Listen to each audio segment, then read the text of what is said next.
sangat kental politik uang kita. Karena memang kos politik kita terlalu tinggi, ya harus sedia dana segini misalnya. Itu kan udah rahasia umum Bang, kita gak usah naif lah kita ya Bang ya. Politik uang di pilkada ini yang buat beberapa orang yang memang berkompeten jadi tersingkirkan.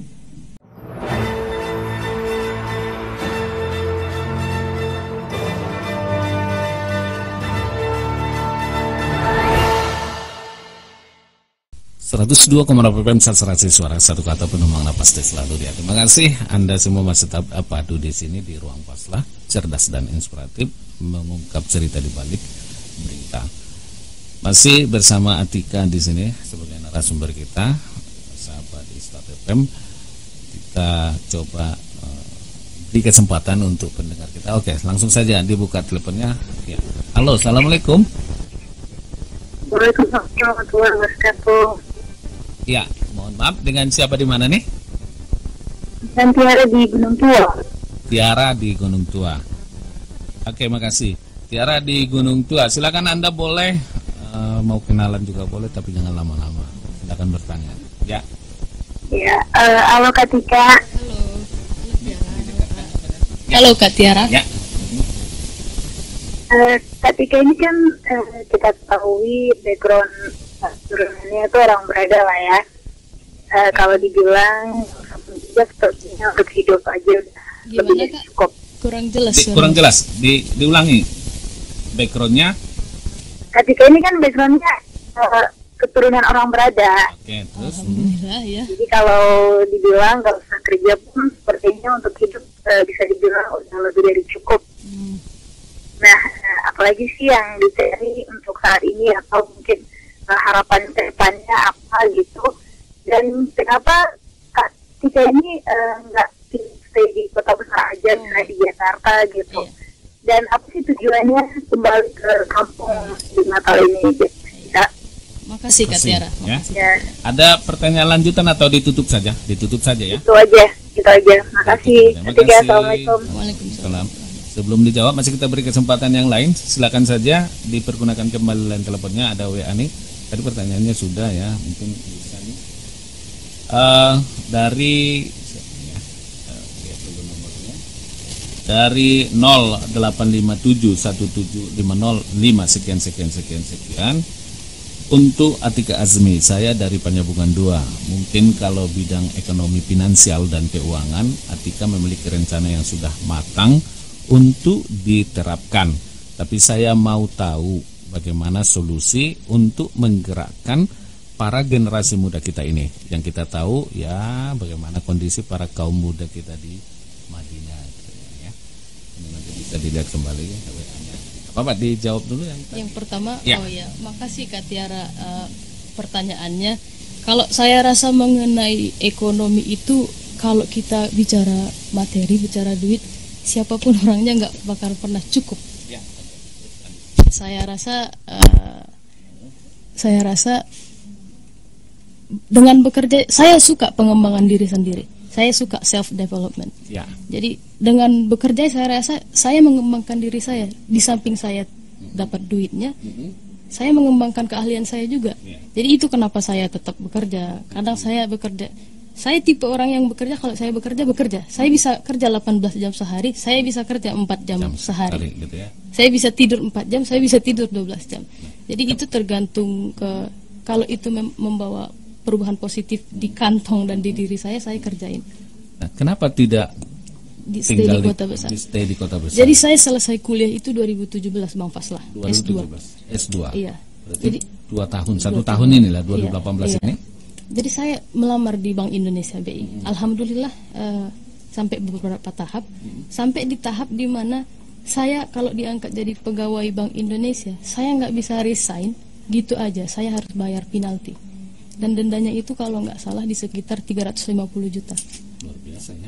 Jadi saya pikir, dan saya tipe orang yang nggak bisa didikte bekerja. Saya kasih saja saya kerjaan. Nanti hasilnya saya kasih, prosesnya kalau memang ditanya saya tunjukin. Saya kasih otoritas kerja dengan cara saya, dengan metode saya. Yang penting saya kasih hasilnya yang berkualitas.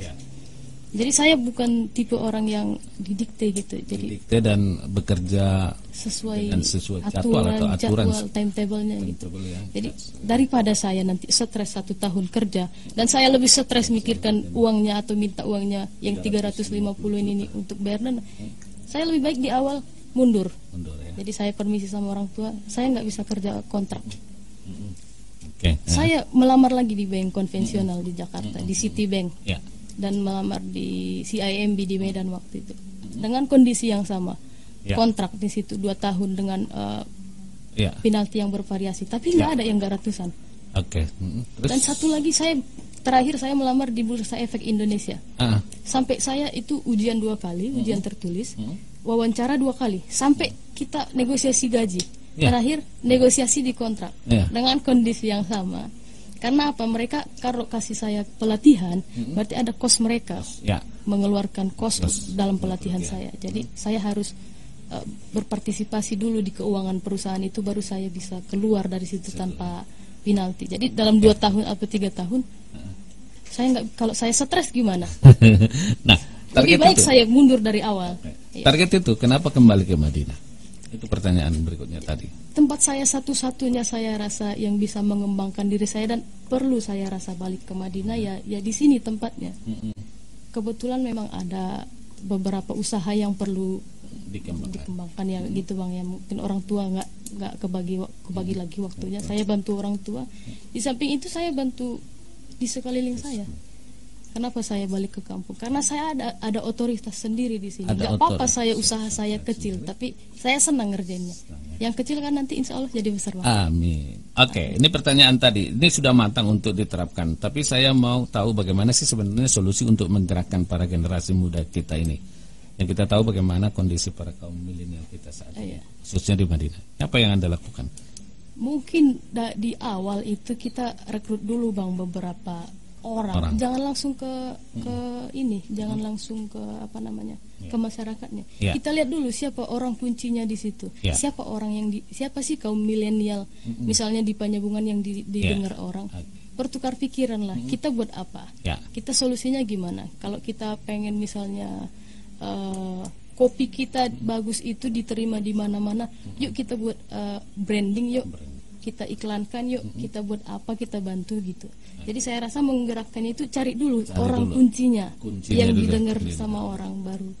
Dengan pasti Bang, kita juga harus kooperatif dengan Pemda. Misalnya kita dapat uang dari mana sih Bang gitu kan, menjembatani akses ke situ. Akses untuk jaringan itu penting sekali ya. Iya kan, ada juga beberapa milenial yang sekarang duduk di legislatif. Itu bisa diajak saya rasa bisa diajak yang begitu Bang. Jadi ya perlu sekali kita cari orang kuncinya untuk menggerakkan ini. Oke, nah ini ada lagi nih dari 08536616 sekian. Ini pertanyaannya nih, Atika, ini saya dari Kayu Jati. Di umur kamu yang sekarang kan kamu sekolah sampai S2 belajar.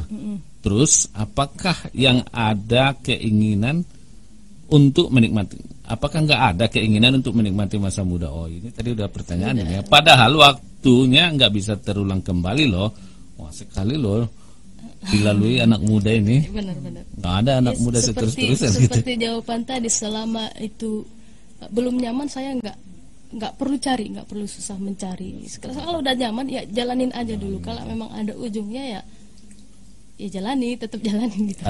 Okay. Saya nikmatin kok masa muda ya. saya. Masa mudanya begini bisa dinikmati ya. Iya. Oke.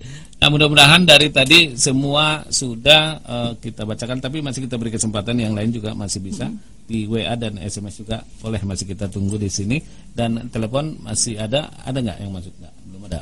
Oke, baik. Nah, saya pertanyaan yang ini nih, gimana nih? Ini kita minta jawaban yang jujur nih sebenarnya nih kan. Apa itu Bang? Beredar banyak kabar. Apa itu Bang? Nah, Anda sedang dilirik oleh salah satu balon bupati untuk mendampingi menjadi wakil di 2020. Bagaimana sih sebenarnya kebenarannya ini, isu atau hoax atau memang ini? Tanggapan Anda sendiri bagaimana gitu? Tanggapan saya tentu apresiasi tinggi sekali Bang. Ya. Berarti itu kan secara nggak langsung itu disinyalkan saya ada kapasitas memperbaiki daerah saya. Ya. Saya ada saya berkompetensi untuk mengisi posisi itu. Ya. Terlepas siapapun calonnya, saya juga nggak tahu Bang ini siapa yang melirik. Tapi saya terima kasih, apresiasi tinggi-tinggi yang itu. Ya. Tapi kalau ditanyakan Bang, siapapun orangnya kalau untuk memajukan ekonomi sendiri, tanah sendiri, negara, siapa sih Bang yang nggak mau kan? Ya, itu memang saya juga mau sebenarnya. Iya. Jadi kalau untuk ke situ ya saya apresiasi. Positif ya. Itu berarti kita dinilai orang ya, memiliki kapasitas dan kompetensi ya untuk bisa mengabdi dan memperbaiki bersama untuk mendidik Natal. Nah, kemudian gambaran ke depan ini, adakah gambaran ke depan ataupun dalam waktu dekat untuk terjun ke dunia politik? Kalau Anda bilang cepat-cepat. Kalau saya jawabnya simpel aja Bang. Politik kan dinamis Bang. Jadi saya politik itu memang seni. Sangat dinamis. Iya, dinamis, seni gitu ya. Iya. Jadi kalau masuk ke situ saya juga belum ada jawaban Bang. Belum ada jawaban. Iya, jadi saya ikut aja, ikut arus aja. Tapi kan Anda juga tahu bahwa ini kondisi real kita. Iya. Orang-orang yang memiliki kompetensi, yang memiliki kapabilitas, kalau nggak meraih sebuah kekuasaan, itu kan sulit untuk Betul Bang. memperbaiki. Betul. Kita sekuat apapun kadang-kadang kalau berada di luar nggak didengar-dengar juga. Betul. Kalau kita nggak ada power. Kalau kita tidak Cara kita meraih power ini Bang sebenarnya yang jadi masalah paling vital saya rasa di pemerintahan. Kos politik, sangat kental politik uang kita. Jadi orang yang berpotensi tapi dengan tingkat ekonominya yang kurang di sini Bang, maaf, mengenai finansial, dia nggak bisa nunjukin dirinya karena memang kos politik kita terlalu tinggi. Jadi apapun ceritanya harus sedia dana segini misalnya, itu kan udah rahasia umum Bang, kita nggak usah naif lah kita ya Bang ya, itu udah rahasia umum. Jadi saya rasa politik uang di pilkada ini yang buat beberapa orang yang memang berkompeten jadi tersingkirkan. Saya rasa ayolah kita cetak sejarah baru pilkada tahun depan, kita mulai tinggalkan politik uang. Terus itu milenial perlu loh di situ Bang. Tapi apa tidak terkontaminasi milenialnya? Malah milenial yang harus berperan aktif. Selama ini kan kita dengar Bang, buat Sonia pengen ulang pilih lakna gitu. Tapi kenyataannya enggak. Itu yang harus kita, jangan ambil duitnya kalau memang nggak mau pilih barangnya, karena apapun ceritanya kalau kita ambil duitnya berarti kan yang terima duit, aku udah dapat loh dari calon yang ini, berarti calon yang lain juga bakal perang duit. Itu dia makanya pas agak kesulitan. Calon ini dapat amanah, mengemban amanah itu tentu dia nyari Bang celahnya. Oke, apa sih sebenarnya harapan Anda sebagai ekonom muda terhadap pemerintahan kita? Umum saja. Yang sekarang umumnya saya mau akselerasi pembangunan Bang. Akselerasi di bidang pembangunan infrastruktur, sumber daya manusia dan potensi alam yang ada. Kalau itu untuk Madinah atau secara menyeluruh? Untuk Madinah ya. Kita inklusif aja ini. Terus kalau membuat keputusan itu atau kebijakan itu yang harus berkelanjutan dan inklusif. Jangan kita buat kebijakan itu untuk kelompok tertentu. Yang sifatnya itu hanya untuk menguntungkan beberapa kelompok tertentu saja ya, kita harus inklusif. Kita libatkan semua lapisan masyarakat. Dan manfaatnya itu menyeluruh. Menyeluruh. Gitu ya. Nah, kiat-kiat untuk remaja nih kita nih. Remaja kita di sini, utamanya lulusan anak SMA atau S1, kalau mau Anda merekomendasikan untuk mereka agar kuliah di Australia atau bagaimana? Kalau memang kemauannya kuat Bang, kalau memang siapkan mental dulu, kalau memang kuat. Kalau masalah finansial kan ada banyak caranya Bang, mungkin dari orang tua atau mungkin dari pemerintah. Ya. Kalau dari pemerintah saya kasih ringkasnya aja nih Bang, bisa diakses di LPDP. Ya, di Google aja LPDP. Kalau enggak Australia Aid. Kalau di Australia saya lebih nyaman ngomong karena saya apa namanya Bang, pengalaman saya. Jadi Australia Aid ada, Google aja beasiswa di Australia gitu. Tapi yang paling banyak sih dari kementerian juga kasih di LPDP. Dan syaratnya itu nggak susah Bang. Nggak susah. Apa mungkin susah relatif ya Bang ya. Tapi syaratnya itu kalau kita benar-benar mau nggak terlalu susah. Asal mau aja ya. Asal mau sebenarnya, mental kuat itu aja Bang. Ada rekom seperti itu ya. Iya. Oke, saya mau memberikan pilihan buat Anda. Apa itu Bang? Ada di sini pilihannya. setuju atau tidak setuju saja. Kalau tidak setuju apa alasannya? Kalau setuju beritahu alasannya ya. Pertama, perempuan itu berkarir atau ibu rumah tangga. Setuju atau tidak setuju? Bisa pilih dua-dua. Kalau pilih dua-dua apa alasannya? Tuntutan zaman tadi. Tuntutan zaman ya. Harus jadi ibu rumah tangga, tapi harus berkarir juga. Oke, itu ya. Iya. Yang kedua, perempuan itu berpolitik atau berusaha? Dua-dua juga. Dua juga ya. Lebih ke saya, kalau saya pribadi lebih ke berusaha. Berusaha. Iya. Anda pribadi berusaha. Berusaha ya. Nah, tadi ya alasan itu ya. Kalau perempuan itu sekolah lebih tinggi atau cukup SMA saja? Sekolah lebih tinggi. Kenapa? Kayak tadi tuntutan zaman itu, jangan sampai kita ditokoh-tokohin anak sendiri. Tuntutan zaman itu udah terlalu menantang, Bang Paslahkan. Terlalu menantang ya. Iya, dengan handphone gini kita bisa akses ya. Dunia. Baik positif maupun negatif. Saya rasa berarti Anda mendorong untuk para perempuan itu sekolah lebih tinggi. Iya, sekolah. Hilangkan stigma terkait dengan perempuan itu harus di dapur. Di dapur. Memang harus di dapur, tapi harus berkarir juga. Berkarir. Iya. Di dapur juga bisa loh berusaha bisa. ya. Iya bisa. Saya tulisan saya yang saya kirim ke pertemuan Bank Dunia dan IMF itu, ya. Saya kerjain di kamar saya. Saya dikasih buku kompilasinya, saya dikasih jaket juga. Itu kan event tahunan, Bang. Event tahunan ya. Yang seluruh dunia, yang itu mungkin kesempatan kita dalam 45 tahun terakhir. Jadi itu saya cuma ngerjainnya di meja belajar saya kirim ke sana. Ya. Iya. Nah, seorang perempuan itu kalau dia di dapur, kalau dia masak ini lalu di-upload artinya online gitu kan bisa saja. Orang sekarang kan perempuan juga jualan nggak harus dipajang gitu kan. Iya, betul, Bang. Ini ya. Tinggal pesan, kita buka PO hari ini, kata dia kan, di-upload contoh makanannya, kan bisa, Bang. Oke, baik. Ini sayang sekali nih, mudah-mudahan ini narasumber kita ini tidak yang terakhir ini ya. Yang pertama dan yang seterusnya ini kita berharap masih banyak lagi tema-tema barangkali yang kita harus diskusikan dan share bagi pendengar kita, karena waktu memang terbatasi, cuma 1,5 jam kita di sini. Terima kasih tentunya atas kesediaannya. Terima kasih juga udah diundang, Bang. Kami berharap kita terus bisa ya saling. Semoga apa yang saya bilang inspiratif sama informatif hari ini. Ya, boleh saran terakhir untuk saran terakhir kita. Ya, saya rasa pengembangan diri wajib kita lakukan. Apapun pengembangan diri itu untuk menghadapi zaman yang semakin menantang, kompetitif ya. Sangat kompetitif. Oke, baik. Nah, sahabat Istat.fm, pendidikan merupakan tolak ukur ya dalam melihat dan memastikan siapa sebenarnya diri kita.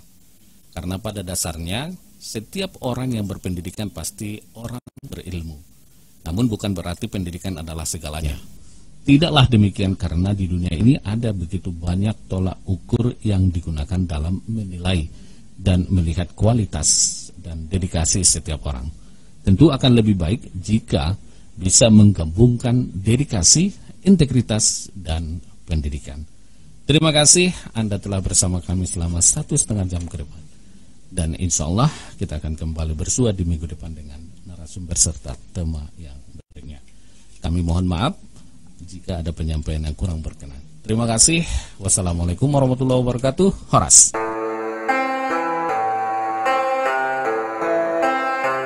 102.6